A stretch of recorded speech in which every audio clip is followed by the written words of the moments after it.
நான் பாவம் செய்தேன் உம்மை நான் பாவம் செய்தேன் உம்மை என்னென்னலாம் செஞ்சீங்களா சொல்லுங்க. உம்மை தேடாமல் ஓ தேவ இரக்கத்தை தேடும் சபையே, தேவ இரக்கம் இப்பொழுது இறங்கி வரட்டும். தேவ இரக்கத்தின் கரம் இறங்கி வரட்டும். என்னை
கால்களை கை வச்சு சொல்லுங்க. என் சிந்தையை சீரமைத்ததற்காய் நன்றி.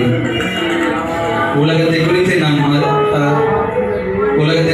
கவலைப்பட்ட நாட்களை மாற்றி அமைத்ததற்காய் நன்றி.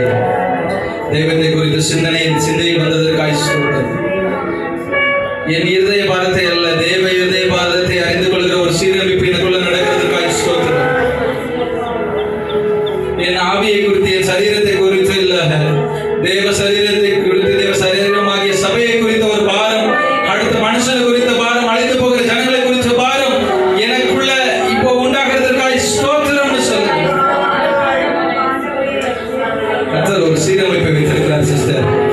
கர்த்தர் ஒரு மறுரூப அனுபவத்தை வைத்திருக்கிறார் சிஸ்டர். நீங்கள் எதிர்பார்த்ததை அல்ல, எதிர்பார்த்தாதது செய்யும்படிக்கு அவர் பிரசன்னத்தில் இறங்குற பொழுது, ஏசாயா 64:3 சொல்கிறது, அவர் பிரசன்னத்தில் இறங்கின பொழுது தடையாயிருந்த மலை போல காரியங்கள் அவருடைய பிரசன்னத்தில் உருகி போயிடுச்சு. இப்போ எந்தெந்த காரியங்களா ஆண்டவருக்கு உங்களுக்கு தடையா இருந்துச்சோ, இயேசுவின் நாமத்தினால அது உருகுகிறது. பாவம் உருகுகிறது, சாபம் உருகுகிறது, உங்களை தடுத்து நிறுத்த எல்லா வல்லமையும் உருகுகிறது இயேசுவின் நாமத்தினால. கர்த்தர் ஒரு சீரமைப்பு உங்க தலை மேல, உங்க சந்ததி மேல, உங்க சபை மேல, உங்க வாழ்க்கையின் மேல, வாழ்க்கை தத்துக்கள் மேல கர்த்தர் இப்போ பரிசுத்த இலக்கின் மேல வைக்கிறார். கொடுத்த வார்த்தைக்காய் ஸ்தோத்திரம். சீரமைத்த எல்லா அவயங்களுக்காய் ஸ்தோத்திரம்.